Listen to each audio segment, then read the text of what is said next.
بسم اللہ الرحمن الرحیم۔ السلام علیکم۔ سلطان کے لیے آج کا دن کافی اہم تھا کیونکہ ان کی ملاقات ان کے چھاپا ماروں اور جاسوسوں سے ہونے والی تھی۔ وہ دوسرے شہر کے معاملات کے بارے میں ان سے دریافت کرنے والے تھے کہ ان کے مخالف دشمن ان کے بارے میں کیا سازش کر رہے ہیں۔ سلطان کبھی بھی کسی بھی چیز سے غافل نہیں رہتے تھے۔ ان کا ماننا تھا ہمیشہ دشمن سے ایک قدم آگے رہنا چاہیے تاکہ ان کی چال کو ان پر ہی استعمال کر کے فتح حاصل کر لیں۔ اس لیے انہوں نے کافی سمجھ بوجھ والے لوگ اس کام کے لیے رکھے ہوئے تھے۔ تھوڑی دیر بعد ہی محل کے پچھلے حصے میں موجود خفیہ کمرے میں پہنچ چکے تھے۔ یہ کمرہ اس چیز کے لیے ہی مختص تھا کہ یہاں پر سلطان کے چھاپا مار اور جاسوس آ کر ان کو مخالفین کی خبر دیتے تھے۔ اس خفیہ ملاقات کے بارے میں صرف سلطان اور ان کے خاص وزیر کو ہی معلوم تھا۔ ان کے کسی بھی سپاہی یا رعایا میں کسی بھی فرد کو اس ملاقات کا ذرا برابر بھی علم نہیں تھا۔ ان معاملات میں وہ کسی پر بھی بھروسہ نہیں کرتے تھے سوائے اپنے خاص وزیر کے۔ وہ سیدھا اپنی خوابگاہ سے اس کمرے میں آئے تھے جہاں پہلے سے ہی 4 افراد موجود تھے۔ سلطان کو دیکھتی وہ چاروں ادب سے کھڑے ہو گئے تھے اور سر جھکا کر سلام کرنے لگے۔ سلطان نے ایک نظر ان چاروں کو دیکھا اور سر کو ہلکی جنبش دے کر سلام کا جواب دیا اور اپنی نشست پر براجمان ہو گئے۔ ان کے بیٹھتے ہی ایک جاسوس رٹو طوطے کی طرح سلطان کو ان کے خاص دشمن کے بارے میں تفصیلات سے آگاہ کرتا جا رہا تھا۔ ان کے خلاف کیا سازش رچی جا رہی ہے، ان کا وزیر بھی ان کے برابر میں کھڑا سب چیزوں کو غور سے سن رہا تھا۔ ایک جاسوس کے چپ ہوتے ہی اگلا شروع ہو چکا تھا اور دیکھتے ہی دیکھتے سلطان کو وہ لوگ اپنی طرف سے اکٹھا کی ہوئی تمام تر معلومات دے چکے تھے جو سلطان کے لیے کافی مفید ثابت ہونے والی تھی۔ تھوڑی دیر بعد خفیہ ملاقات کا اختتام کیا جا چکا تھا۔ سلطان ان چاروں کو شاباشی دے کر اپنی نشست سے اٹھ چکے تھے۔ وہ بھی وہاں سے جاتے اس سے پہلے ایک چھاپا مار اپنی جگہ سے کھڑا ہوا اور کہنے لگا، سلطان معظم، میں آپ سے ایک اور بات کہنا چاہتا ہوں۔ سلطان نے اس آدمی کی جانب دیکھا اور گردن کے اشارے سے اسے بولنے کی اجازت دی۔ وہ کہنے لگا، سلطان معظم، یہ میرا کام تو نہیں ہے لیکن یہ آپ کے لیے بہت ضروری اطلاع ہے۔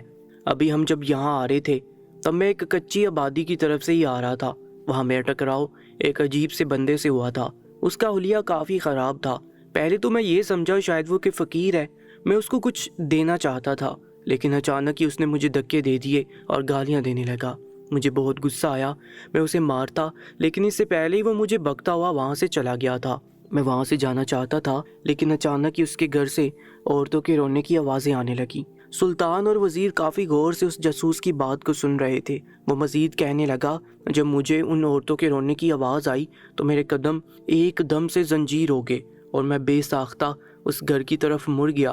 وہاں قریب جاتے ہی سلطان معظم، جو منظر میں نے دیکھا تھا وہ میں آپ کو بتانے سے قاصر ہوں۔ میری آنکھوں کو یقین نہیں آ رہا تھا۔ پہلے تو میں یہ سمجھا شاید میں کسی غلط راستے سے آ گیا ہوں یا پھر میں کسی غلط شہر پہنچ چکا ہوں، کیونکہ مجھے یقین نہیں آ رہا تھا کہ آپ کی سلطنت میں ایسا کام ہو رہا ہے اور آپ کو ابھی تک اس بات کا علم بھی نہیں ہے۔ سلطان نے جب یہ سنا تو ان کے چہرے پر پریشانی چھلکنے لگی۔ وہ بے قرار ہو کر بولے، کیا مطلب ہے تمہاری باتوں کا؟ میں بالکل سمجھ نہیں پا رہا۔ تم نے ایسا کیا کام دیکھ لیا جس کی وجہ سے تم ایسی باتیں بول رہے ہو؟ وہ آدمی کہنے لگا، سلطان معظم، وہ آدمی ایک گدھی کے ساتھ غیر فطری تعلقات قائم کر رہا تھا۔ وہ اس گدھی کے ساتھ زنا کر رہا تھا۔ آپ یقین کریں، مجھے خود اپنی آنکھوں پر یقین نہیں آ رہا تھا، جبکہ اس کے آس پاس موجود کھڑی تعداد میں 10 عورتیں رو رہی تھیں اور اس کو یہ فیل کرنے سے باز رکھنے کی کوشش کر رہی تھیں، لیکن وہ بدبخت شخص بالکل بھی نہیں رک رہا تھا اور مسلسل اس گدھی کے ساتھ یہ کام کرتا جا رہا تھا۔ وہ گدھی لاکھ جٹبٹا رہی تھی، اس آدمی سے دور ہونا چاہ رہی تھی، لیکن اس نے اس کو بہت طاقت سے پکڑا ہوا تھا اور وہ مسلسل اس کے ساتھ یہ فعل انجام دے رہا تھا۔ ایک پل کو میرا دل کیا کہ میں اس کو روک لوں، لیکن پھر میں نے یہی سوچا کہ میں آپ تک یہ اطلاع پہنچا دیتا ہوں، اس کے بعد آپ خود اپنے طریقے سے اس معاملے کو دیکھ لیں گے۔ وہ آدمی بول کر خاموش ہوا تو سب لوگ ہی پریشانی سے سلطان کو دیکھنے لگے، جبکہ سلطان کی حالت بھی کافی غیر ہو چکی تھی۔ انہیں اپنے جاسوس کی بات پر بالکل بھی یقین نہیں آ رہا تھا۔ ابھی تک ان کے پاس ایسی کوئی بات نہیں پہنچی تھی جو وہ بتا رہا تھا۔ وزیر نے سلطان کو ایک نظر دیکھا اور فوراً ہی سب کو جانے کی اجازت دے دی۔ سلطان جو بھی باہر جا رہے تھے واپس پریشان حال اپنی نشست پر براجمان ہو گئے، جبکہ ان کا وزیر ان کے سامنے آ کر کھڑا ہو گیا۔ کہنے لگا، سلطان معظم، ہمیں اس معاملے کی تحقیقات کرنی چاہیے۔ اگر یہ بات سلطنت میں پھیلی تو کافی مسئلہ ہو جائے گا۔ سلطان سر اس بات میں ہلانے لگے اور کہنے لگے، تم بالکل ٹھیک کہہ رہے ہو، میں نہیں چاہتا کہ میری رعایا میں یہ کام ہو۔ اگر اس بات کے بارے میں کسی کو علم ہوا تو بہت غلط بات ہو جائے گی۔ وہ یہ بول کر وہاں سے کھڑے ہوئے اور بنا کچھ بولے وہاں سے چلے گئے۔ وہ سیدھا اپنے حجرے میں آئے تھے۔ ان کے چہرے پر ابھی تک پریشانی ہی پریشانی تھی۔ ان کے ماتھے پر ننھے ننھے پسینے چمک رہے تھے۔ آج سے پہلے ان کی عادت ایسی کبھی نہیں ہوئی تھی۔ وہ ہمیشہ ہی تمام تر معاملات کو کافی تحمل سے حل کرتے تھے۔ ان کا یہ اصول تھا کہ پریشانی میں خود کو ہلکان نہ کرو، بلکہ پریشانی کو ایسی اہمیت دو کہ وہ کوئی معنی ہی نہیں رکھتی۔ لیکن آج ان کی یہ حالت دیکھ وزیر بھی بہت پریشان ہو چکا تھا۔ سلطان اپنے حجرے میں آ گئے تھے۔ وہ اپنی مخصوص جگہ پر بیٹھ چکے تھے۔ ان کی سوچوں کا مرکز وہی آدمی تھا۔ اگر وہ آدمی یہ غیر فطری عمل ایک گدھی کے ساتھ کر رہا تھا تو یہ بہت غلط بات تھی، کیونکہ ان کا ماننا تھا کہ یہ سب کچھ بہت غلط کام ہے۔ اللہ تعالیٰ نے انسانوں کے لیے انسان جبکہ جانوروں کے لیے جانور بنائے ہیں۔ ان کے دماغ میں یکدم ہی قوم لوط کا انجام آیا، جب وہ اللہ تعالیٰ کے بنائے ہوئے اصولوں کی پیروی کرنے کی بجائے اپنے اصول بنا رہے تھے اور جنسی تعلقات مرد مرد آپس میں قائم کر رہے تھے، جبکہ عورتیں بھی یہ کام سر انجام دے رہی تھیں۔ اور اس کے بعد جو انجام قوم لوط کا ہوا تھا وہ سوچ کر ہی ان کی روح کانپ گئی تھی۔ اگر یہ بات ان کی سلطنت میں پھیلتی اور اس رسم کو لوگ مزید بڑھاتے تو کتنا غلط ہونا تھا۔ ایک بندہ جب یہ کام کر رہا تھا اور اگر دوسرا بھی اس کو دیکھ کر یہی کام کرتا تو یقیناً تیسرے کے دل میں بھی یہ کرنے کی خواہش ضرور آتی۔ یہ کہ انسانی فطرت ہے۔ انسان ہر وہ برے کام کی طرف مائل ہوتا ہے جس چیز کے لیے منع کیا جاتا ہے، اور اگر یہ عمل رعایا میں پھیل جاتا تو یقیناً ان کی سلطنت پر بھی اللہ تعالیٰ کا بہت بڑا عذاب نازل ہوتا، اور وہ ایسا ہرگز نہیں چاہتے تھے۔ جب بھی ان کی حالت اتنی غیر ہو رہی تھی وہ فوراً ہی جائے نماز بچھا کر بیٹھ چکے تھے۔ اللہ تعالیٰ سے دعا کرنے لگے تھے کہ یا اللہ اس کو ہدایت دے، اس شخص کو اپنی پناہ میں رکھ، اس کو گمراہی کے راستے پر گامزن نہ کر۔ وہ کافی دیر تک اللہ تعالیٰ سے اس شخص کے لیے دعائیں کرتے رہے اور اس کے بعد جائے نماز کو لپیٹ کر کھڑے ہو گئے تھے۔ انہوں نے سوچ لیا تھا کہ وہ کسی بھی طریقے سے اس شخص کو راہ راست پر لے آئیں گے، کیونکہ وہ اس بات سے واقف تھے اگر وہ اس کو 6 ماہ کی یا 1 سال کی قید دے دیتے یا پھر اس کو کوئی سزا دے دیتے تب بھی وہ شخص اس فعل سے باز نہ آتا۔ انہیں کچھ ایسا کرنا تھا جس کی وجہ سے وہ دوبارہ ایسا کام کرنے سے خوف کھاتا۔ اگر وہ اس کو پھانسی دے دیتے تب بھی یہ بات رعایا میں ضرور پھیلتی اور کوئی نہ کوئی شخص یہ کام چھپ کر کرنے کی کوشش ضرور کرتا۔ وہ سب پہلوؤں کو مد نظر رکھ رہے تھے۔ ان کے لیے ساری چیزیں اہم تھیں۔ کافی سوچ و بچار کے بعد ان کے دماغ میں یکدم ہی ایک خیال آیا، کیوں نہ اس شخص سے ملاقات کی جائے اور اس کو اس کے انداز میں ہی سمجھایا جائے تاکہ وہ اس فعل سے باز آ جائے۔ کافی دیر سوچنے کے بعد ان کے دماغ میں ایک ترکیب آئی۔ کچھ سوچتے ہوئے انہوں نے اپنے وزیر کو طلب کیا۔ تھوڑی دیر بعد ہی وزیر حجرے میں داخل ہوا اور سلطان کو پرسکون دیکھ کر سکون کی سانس خارج کی اور بے ساختہ کہنے لگا، سلطان معظم، میں نے آج سے پہلے آپ کو کبھی بھی ایسی کیفیت کا شکار نہیں دیکھا ہے۔ آپ کو ایسی حالت میں دیکھ میں کافی پریشان ہو گیا تھا۔ سلطان وزیر کی بات سن کر دھیما سا مسکرائے اور کہنے لگے، میں نے یہ ترکیب سوچی ہے اور میں اس پر عمل کرنا چاہتا ہوں۔ میں اس شخص سے ملاقات کرنا چاہتا ہوں، اسی لیے مجھے ایک گدی کا بندوبست کر دو اور میرے لباس کا بھی انتظام کر دو۔ کل میں اسے ایک چرواہے کی شکل میں ملوں گا اور اس کو ایک گدی فروخت کروں گا۔ دھیرے دھیرے وہ اس کو اپنے منصوبے سے آگاہ کرتے گئے، جبکہ سلطان کا وزیر ان کی باتوں کو کافی غور سے سنتا گیا۔ آخر میں سر اس بات میں ہلا کر وہاں سے چلا گیا۔ سلطان بھی اس کے جاتے ہی مسلح پر بیٹھ چکے تھے اور ایک بار پھر اللہ تعالیٰ کی عبادت میں مشغول ہو گئے تھے۔ فجر کی نماز ادا کر کے وہ اپنی خوابگاہ میں آئے اور آرام کی نیت سے لیٹ گئے۔ صبح ہوتے ہی دربار لگا دیا گیا تھا اور سلطان اپنی نشست پر بیٹھ کر لوگوں کے مسائل حل کر رہے تھے۔ جو خبر ان کے چھاپا ماروں اور جاسوسوں نے دی تھی اس کے بارے میں بھی سلطان نے اپنی فوج سے بات چیت کرنی تھی اور ان پر حملہ کرنے کے لیے ایک منصوبہ تیار کرنا تھا۔ وہ جلدی جلدی تمام تر لوگوں کے مسائل حل کرتے جا رہے تھے۔ دوپہر کا وقت ہوتے ہی دربار کا دروازہ بند کر دیا گیا تھا اور سلطان اپنے مخصوص کمرے میں آ چکے تھے۔ اب ان کا دماغ اس آدمی کی طرف تھا جو ایک گدی کے ساتھ غیر فطری تعلقات قائم کر رہا تھا۔ تھوڑی دیر بعد سلطان نے ایک سپاہی کی مدد سے شاہی حکیم کو اپنے مخصوص کمرے میں بلایا تھا۔ شاہی حکیم پھولے نہیں سما رہا تھا۔ اس کو یقین نہیں آ رہا تھا کہ سلطان نے اس کو اپنے مخصوص کمرے میں بلایا ہے۔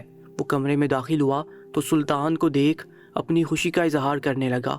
سلطان معظم، مجھے یقین نہیں آ رہا کہ آپ نے ہمیں یہاں طلب کیا ہے۔ ہم آپ کا جتنا شکریہ ادا کریں کم ہے۔ سلطان سے ہر ایک فرد محبت کرتا تھا، وہ محبت کرنے کے لائق تھے۔ سلطان حکیم صاحب کے اظہار پر دھیما سا مسکرائے اور انہیں سامنے بیٹھنے کی اجازت دی۔ ان کے بیٹھتے ہی سلطان نے اپنا منصوبہ ان کے گوش گزارا جو وہ رات کو اپنے وزیر کو بتا رہے تھے۔ حکیم صاحب سارا منصوبہ سن کر کہنے لگے، سلطان معظم، سب باتیں تو ٹھیک ہیں، لیکن ان سب چیزوں کے اندر اس انسان کی جان کو خطرہ ہو سکتا ہے۔ میں اس گدھی کو وہ دوا تو دے دوں گا، لیکن اگر معاملہ خراب ہو گیا تو میرے لیے بہت مشکل ہو جائے گی۔ اس انسان کو صحت یاب کرنا۔ سلطان نے ایک نظر اپنے حکیم کو دیکھا، کہنے لگے میں مانتا ہوں یہ ایک رسکی کام ہے، لیکن مجھے یقین ہے کہ آپ اس کا علاج کر لیں گے۔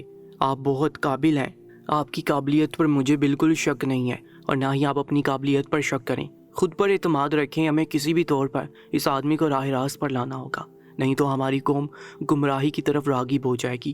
قوم لوط کا انجام ہم سب کو معلوم ہے۔ اگر اللہ تعالیٰ کو غصہ آ گیا تو ہماری پوری سلطنت کو وہ الٹ دیں گے، اور میں نہیں چاہتا کہ میری معصوم رعایا کو تکلیف ہو۔ سلطان کی ہمت دلانے پر حکیم صاحب کہنے لگے، میں آپ سے وعدہ کرتا ہوں میں اپنی طرف سے پوری کوشش کروں گا، میں آپ کو ذرا بھی شکایت کا موقع نہیں دوں گا۔ اگر اللہ کو منظور ہوا تو اس شخص کی زندگی بچ جائے گی، اگر نہیں تو اللہ کو یہی منظور تھا، اس کی موت ایسے ہی آنی تھی۔ اگر آپ کی اجازت ہو تو میں وہ دوا تیار کر لیتا ہوں، کیونکہ اس میں مجھے دیر لگے گی، اور آپ کو آج رات ہی اس انسان سے ملاقات کرنی ہے۔ سلطان نے سر اس بات میں ہلایا اور ان کو وہاں سے جانے کی اجازت دے دی۔ وہ کافی دیر تک اس بارے میں ہی سوچتے رہے تھے، کیا یہ سب چیزیں ٹھیک ہیں یا پھر غلط، کیونکہ ان کا دل مسلسل انہیں اس چیز کے لیے روک رہا تھا، لیکن اس وقت وہ دماغ کی سننا چاہتے تھے، کیونکہ دل ہمیشہ ہی انسان کو بہکاتا ہے۔ تھوڑی دیر بعد ہی ظہر کی اذان ہو گئی تھی، اور وہ سب چیزوں کو پس سے پشت ڈال کر نماز کے لیے کھڑے ہو چکے تھے۔ نماز ادا کرنے کے بعد وہ اپنے دشمنوں کی طرف سے بنائے گئے منصوبوں پر کیسے پانی پھیرنا ہے، ان معاملات پر نظر ثانی کرنے لگے تھے۔ وقت اپنی رفتار کے مطابق گزر چکا تھا، اور حکیم نے وہ دوا بنا لی تھی جو گدھی کو دی جانی تھی۔ تھوڑی دیر بعد ہی ان کا خاص وزیر ان کا لباس لے کر آ چکا تھا۔ سلطان نے فوراً ہی اپنا شاہی لباس اتار کر ایک عام چرواہے کا لباس زیبتن کر لیا تھا، اور محل سے باہر آ گئے تھے۔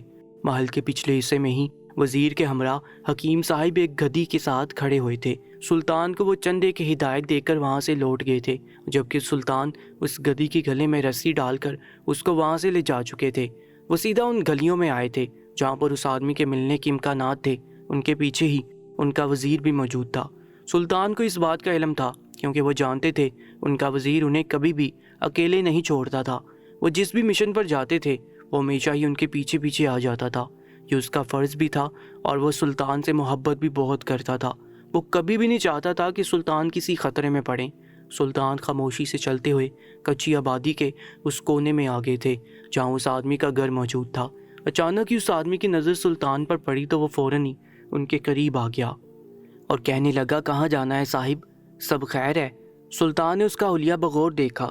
یہ وہی شخص تھا جس کے بارے میں ان کے جاسوس نے بتایا تھا، یعنی وہ شخص تک پہنچ چکے تھے جس کے پاس وہ پہنچنا چاہتے تھے۔ ایک پل کو سلطان کا دل کیا کہ اس کے چہرے پر ایک تھپڑ رسید کر دیں، لیکن خود کو قابو کرتے ہوئے انہوں نے سر اس بات میں ہلایا اور کہنے لگے، ہاں ذرا آگے تک جانا ہے، کیوں تم اس بارے میں پوچھ رہے ہو؟ اس آدمی نے سلطان کی گدی کے پشت پر ہاتھ پھیرا، کہنے لگا، یہ تمہاری ہے کیا؟ سلطان نے سر کو ہلکی جنبش دی اور کہنے لگے، جی یہ میری ہے، اور وہ یہ بول کر آگے بڑھ گئے۔ سلطان جانتے تھے کہ وہ شخص ان کے پیچھے ضرور آئے گا، کیونکہ ان کے پاس اس شخص کی کمزوری موجود تھی۔ ان کے سوچنے کے ٹھیک مطابق وہ آدمی دھیرے دھیرے اس گدی کے پیچھے چلتا ہوا آ رہا تھا۔ سلطان یکدم ہی رکے اور اس آدمی کی جانب مڑتے ہوئے پوچھنے لگے، کیا ہوا بھائی، میرے پیچھے کیوں آ رہے ہو؟ کچھ غلطی ہو گئی ہے تو بتا دو، ہم معافی مانگ لیتے ہیں۔ وہ کافی نرمی سے بولے۔ اس آدمی نے سلطان کی جانب دیکھا اور کہنے لگا، نہیں بھائی، تم سے کچھ غلطی نہیں ہوئی ہے، مجھے تمہاری یہ گدی چاہیے۔ اگر تم مناسب سمجھو تو مجھے اپنی یہ گدی فروخت کر دو، تم جتنی اجرت مجھ سے مانگو گے میں تمہیں دینے کے لیے تیار ہوں۔ سلطان اپنی مٹھیاں بین چکے تھے، ان کا دل عجیب سی کیفیت کا شکار ہو گیا۔ قوم کا ایک فرد ایسی غلاظت میں ملوث ہو چکا تھا جس کو سوچ کر بھی انہیں گھن آ رہی تھی۔ سلطان نے انجان بنتے ہوئے پوچھا، کیوں بھائی، تمہیں یہ گدی کیوں چاہیے؟ سب خیر تو ہے؟ یہ میرے بڑے کام کی گدی ہے، اس سے میں اپنا کاروبار کرتا ہوں۔ وہ آدمی کہنے لگا، میں تمہیں اس کے بدلے اجرت دینے کو تیار ہوں، تم جتنی کہو گے میں تمہیں اتنی اشرفیاں دے دوں گا، بس تم مجھے یہ گدی دے دو۔ مجھے یہ بہت پسند ہے اور میں تمہیں یہ نہیں بتا سکتا کہ میں اس کا کیا کروں گا، بس مجھے اس سے تھوڑا کام ہے۔ سلطان سر نفی میں ہلاتے ہوئے کہنے لگے، نہیں بھائی، میں اسے تو تمہیں نہیں دے سکتا، اگر تمہیں یہ چاہیے تو تمہیں اس کی اجرت کے ساتھ ساتھ مجھے یہ بھی بتانا پڑے گا کہ تمہیں یہ کیوں چاہیے۔ میں یہاں سے جا رہا ہوں۔ سلطان باری پتہ پھینک چکے تھے۔ اس آدمی نے سلطان کو ایک نظر دیکھا اور کہنے لگا، میں بھی اس کے ذریعے کاروبار کرنا چاہتا ہوں۔ مجھے اس لیے اس کی ضرورت ہے، اگر تم دے سکتے ہو تو بتاؤ، نہیں تو میں کسی اور سے لے لوں گا۔ وہ آدمی فوراً ہی بیزاری سے بولا۔ سلطان تختہ پلٹتا دیکھ خاموش ہو گئے اور اس آدمی کو چند اشرفیوں کے بدلے وہ گدی دے دی۔ وہ آدمی اس گدی کی پشت پر ہاتھ پھیرتے ہوئے اس کو اپنے گھر کی طرف لے جانے لگا، لیکن وہ گدی اپنے پاؤں کو زمین پر جما چکی تھی۔ وہ سلطان کے پاس سے بالکل ہٹنا نہیں چاہتی تھی۔ وہ اس آدمی کے ہاتھ میں آتے ہی تیز تیز آوازیں نکالنا شروع ہو گئی۔ سلطان سمجھ چکے تھے، شاید وہ محسوس کر چکی ہے کہ اس انسان کی نیت کیسی ہے۔ اس آدمی نے ایک دو جھٹکے دیے تو مجبوراً وہ گدی اس آدمی کے ساتھ چل پڑی۔ اس کے جاتے ہی سلطان بھی اس آدمی کے پیچھے لپکے تھے۔ وہ کافی خاموشی سے اس کے پیچھے چل رہے تھے۔ اس آدمی کو بالکل ہوش نہیں تھا کہ اس کے پیچھے سلطان آ رہے ہیں۔ وہ سیدھا اس گدی کو اپنے گھر لے گیا تھا۔ سلطان ایک دیوار کی اوٹ میں ہو گئے تھے۔ اس کے گھر میں داخل ہوتے ہی سلطان نے دروازے سے اندر جھانکا تو وہ آدمی اس گدی کو ایک کھوٹے کے ساتھ باندھ رہا تھا۔ کھوٹے کے ساتھ باندھنے کے بعد وہ فوراً ہی بڑھنا ہونا شروع ہو گیا۔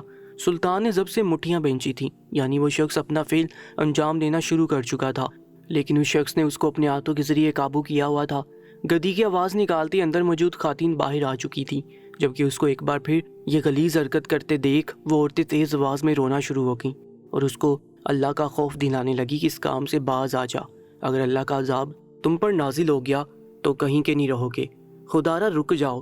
لیکن وہ بدبخت شخص اتنا بے قابو ہو چکا تھا کہ وہ انسان اور جانور میں فرق بھول چکا تھا۔ لیکن کہتے ہیں نا کہ اللہ تعالیٰ کچھ مسیحا اپنی اس دنیا میں بھی بھیج کر رکھتا ہے تاکہ وہ اپنے بندوں کو راہ راست پر لا سکے۔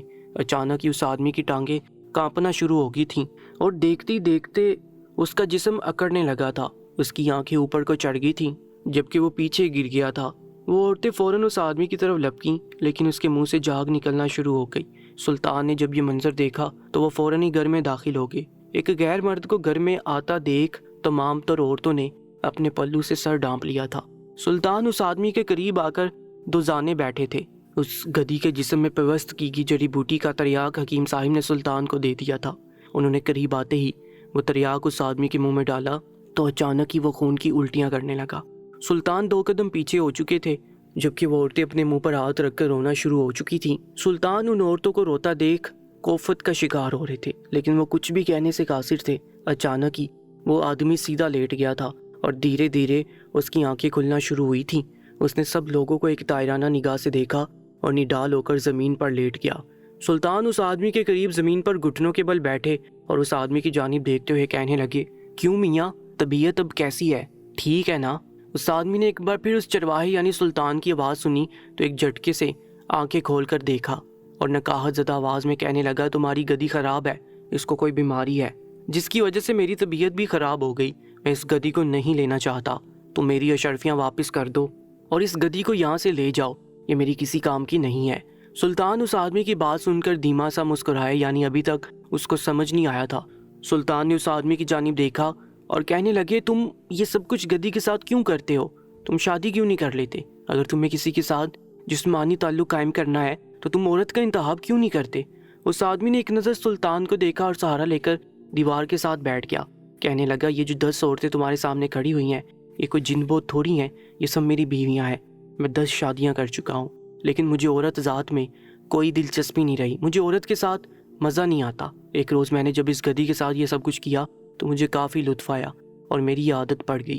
میں ہر روز ہی نئی گدی لاتا ہوں اور اس کے ساتھ یہ فعل انجام دیتا ہوں، لیکن آج تمہاری اس گدی کی وجہ سے میری طبیعت اتنی خراب ہو گئی کہ مجھے خون کی الٹیاں تک ہو گئی۔ مجھے ایسا محسوس ہو رہا تھا جیسے میرے جسم میں جان ہی باقی نہ رہی ہو، ایسا لگ رہا تھا جیسے میری روح کوئی کھینچ رہا ہو۔ سلطان نے یہ بات سنی اور کچھ پل بعد گہری سانس لے کر بولے، تم جانتے ہو تم جو یہ کر رہے ہو یہ غلط ہے، حرام ہے۔ اگر آج میرے پاس تمہاری اس بیماری کا علاج نہ ہوتا تو آج تم جان کی بازی سے ہار جاتے، تو پھر کیا بچتا؟ تمہارے پاس کچھ بھی نہیں، اور آج تم سیدھا جہنم میں جاتے، کیونکہ اللہ تعالیٰ نے انسانوں کے لیے کچھ اصول بنائے ہیں، مردوں کے لیے عورتیں بنائی ہیں، عورتوں کے لیے مرد بنائے ہیں، تاکہ اگر انہیں کوئی جسمانی خواہش پیدا ہو تو وہ ایک دوسرے سے پوری کریں، اور ایک دوسرے کے قریب آنے کے لیے انہوں نے نکاح جیسا پاک بندھن بنایا ہے۔ تم ان سب چیزوں کو نظر انداز کر کے ان کے بنائے ہوئے اصولوں کی نافرمانی کر رہے ہو۔ ایک عورت کے قریب جانے کی بجائے تم ایک جانور کو ترجیح دے رہے ہو۔ اگر آج میں تمہیں تمہاری بیماری کی یہ دوا نہیں دیتا تو اب تک ابدی نیند سو چکے ہوتے، اور اس فعل کو کرنے کے بعد اللہ تمہیں کبھی معاف نہیں کرتا۔ وہ آدمی خاموشی سے سلطان کی صورت تک رہا تھا۔ سلطان مزید کہنے لگا، کیا تم بھول چکے ہو یا تم نے اس ذکر کے بارے میں سنا نہیں؟ قوم لوط بھی ایک گناہ میں ملوث ہوئی تھی اور اللہ نے انہیں ایک ایسے عذاب سے دوچار کیا تھا جس کا کوئی نعم البدل نہیں تھا۔ تمہارے ساتھ بھی یہی ہوا ہے۔ اگر آج تم توبہ کر لیتے ہو اور اپنے اس فعل سے باز آ جاتے ہو تو یاد رکھنا جب تمہاری موت ہوگی تو تمہیں جنت نصیب ہوگی۔ دنیا ختم ہو جانی ہے لیکن میرے بھائی آخرت تا حیات قائم رہے گی۔ وہ آدمی سلطان کی باتیں اب سر جھکا کر سن رہا تھا۔ اس کا حلیہ بہت خراب تھا، اس کے بال بکھرے ہوئے تھے، حالت ایسی تھی جیسے بدن میں ماس ہی موجود نہ ہو۔ ہڈیوں کا ڈھانچہ وہ شخص سلطان کو کافی بیمار لگ رہا تھا۔ سلطان کو اس شخص پر غصہ نہیں بلکہ ترس آ رہا تھا۔ وہ آدمی سلطان کی جانب دیکھتے ہوئے بےچارگی سے کہنے لگا، جس دن میں نے یہ کام کیا تھا میں بہت پشیمان ہوا تھا۔ میں نے اللہ تعالیٰ سے معافی بھی مانگی تھی۔ میں جانتا ہوں یہ کام غلط ہے، میں اللہ تعالیٰ کے بنائے اصولوں کی نافرمانی کر رہا ہوں، لیکن میں کیا کروں؟ میں خود سے بیزار ہوں، میں اس کام سے باز آ جانا چاہتا ہوں۔ میں جانتا ہوں یہ غلط ہے، میں اندر ہی اندر گلتا جا رہا ہوں، مجھے سب کچھ معلوم ہے۔ میں نے خود کو اس فعل سے باز رکھنے کے لیے شادی پہ شادیاں کی، ایک عورت کے بعد دوسری عورت گھر لے آیا، دوسری کے بعد تیسری اور تیسری کے بعد چوتھی، ایسے کرتے کرتے میں نے 10 شادیاں کر لیں، لیکن اس کے باوجود جو لذت مجھے اس جانور سے ملی ہے وہ ان عورتوں سے نہیں ملتی۔ میں کیا کروں؟ میں خود نہیں سمجھ پا رہا مجھے کیا ہو گیا۔ میرا کوئی بھائی بہن ایسا نہیں ہے، صرف میں ہی ایک ایسا انسان ہوں۔ میرے خاندان والوں نے میری اس حرکت کی وجہ سے مجھ سے رابطہ منقطع کر دیا ہے، کوئی بھی مجھ سے ملاقات نہیں کرنا چاہتا۔ میں اپنے خاندان کے ساتھ الگ رہتا ہوں، میری کوئی اولاد نہیں ہے۔ میں جانتا ہوں یہ سب اللہ تعالیٰ کا عذاب ہی ہے، لیکن میں کیا کروں ایسا کہ میں اس فعل سے باز آ جاؤں؟ وہ شخص کافی بےچارگی سے بول رہا تھا۔ سلطان نے اس کے کندھے پر ہاتھ رکھا اور کہنے لگے، تم پریشان نہ ہو، ہم کچھ کرتے ہیں تاکہ تمہارا مرض ٹھیک ہو جائے۔ آج ہی ہم تمہارا علاج ایک اچھے حکیم سے کروائیں گے تاکہ وہ تمہیں ایسی جڑی بوٹیاں دے کہ تم ایک جانور کی بجائے اپنی بیویوں کی طرف مائل ہو، ان کے قریب جانا پسند کرو، نہ کہ ایک جانور کے قریب جاؤ۔ یہ بول کر اس کے پاس سے کھڑے ہوئے انہوں نے وہاں موجود ان 10 عورتوں کی جانب دیکھا اور کہنے لگے، ہم معافی چاہتے ہیں کہ ہم نے آپ کے شوہر کو اس اذیت سے دوچار کیا، لیکن یہ کرنا بہت ضروری تھا کیونکہ آپ کا شوہر غلط راستے پر گامزن ہو چکا تھا۔ تھوڑی دیر میں ہمارے کچھ بندے آپ کے شوہر کو لینے کے لیے آئیں گے تاکہ کچھ روز اس کا علاج کیا جا سکے اور وہ صحت یاب ہو جائے اور اس فعل سے باز آ جائے۔ جہاں تک مجھے علم ہوا ہے آپ لوگوں کو یہ سب پسند نہیں ہے، اس لیے امید کرتا ہوں آپ سب خواتین میرے ساتھ مکمل تعاون کریں گی۔ وہ یہ بول کر خاموش ہوئے اور وہاں سے جانے لگے تو اچانک ہی وہ آدمی سلطان کو پکار بیٹھا، کہنے لگا، آپ کون ہو اور میری اتنی مدد کیوں کر رہے ہو؟ سلطان اس آدمی کے سوال پر مڑے اور اس آدمی کی جانب دیکھتے ہوئے دھیما سا مسکرائے۔ ان کی مسکراہٹ میں ایسی کشش تھی کہ وہ آدمی سلطان کو دیکھتے رہ گیا۔ وہ کہنے لگے، بس اتنا سمجھ لو میں اللہ تعالیٰ کی طرف سے بھیجا ہوا تمہارا مسیحا ہوں جو تمہیں اس غلط فعل سے روکنا چاہتا ہے۔ تمہارا اللہ تم سے ناراض ہے، تم اس کی نظروں میں ہو۔ جب بھی میرے دل میں یہ خیال آیا کہ میں تمہیں اس کام کے لیے روک دوں اور تمہیں براہ راست پر لے آؤں، وہ آدمی ایک دم ہی بول اٹھا، نہیں آپ کوئی اور ہو، مجھے بتاؤ آپ کون ہو، مجھے ایسا لگ رہا ہے کہ آپ ہمارے۔ وہ ایسا بول کر بالکل چپ ہو گیا اور یکٹک سلطان کو دیکھنے لگا۔ سلطان سر کو ہلکی جنبش دیتے ہوئے کہنے لگے، تم نے ٹھیک پہچانا، میں کوئی اور نہیں بلکہ تمہاری سلطنت کا بادشاہ سلطان ہوں۔ میرے پاس خبر پہنچی تھی کہ تم یہ کام کر رہے ہو، اس لیے میں براہ راست تمہارے گھر آیا۔ اب امید کرتا ہوں کہ تم میرے گھر آ کر اپنا علاج کرواؤ گے۔ وہ یہ بول کر وہاں رکے نہیں تھے بلکہ وہاں سے لوٹ گئے تھے، جبکہ وہ آدمی سلطان کے جانے کے بعد آسودگی سے مسکرا دیا تھا۔ اس واقعے سے یہ بات ثابت ہوتی ہے اللہ تعالیٰ نے جو ہر انسان کے لیے اصول بنائے ہیں، اگر ہم ان کی پیروی نہیں کریں گے تو ہمارے لیے سخت عذاب ہے۔ قوم لوط میں بھی یہی ہوا تھا، جب وہ لوگ جسمانی خواہش اپنے ہم جنس سے پوری کر رہے تھے تب اللہ نے ان پر پتھر کا عذاب نازل کیا، اور اگر اب بھی کوئی ایسا کام کرے گا تو اس پر بھی سخت عذاب نازل ہونے والا ہے۔ مزید ویڈیوز کے لیے چینل کو سبسکرائب کر کے ساتھ موجود بیل آئیکن پر بھی کلک کر لیجیے گا۔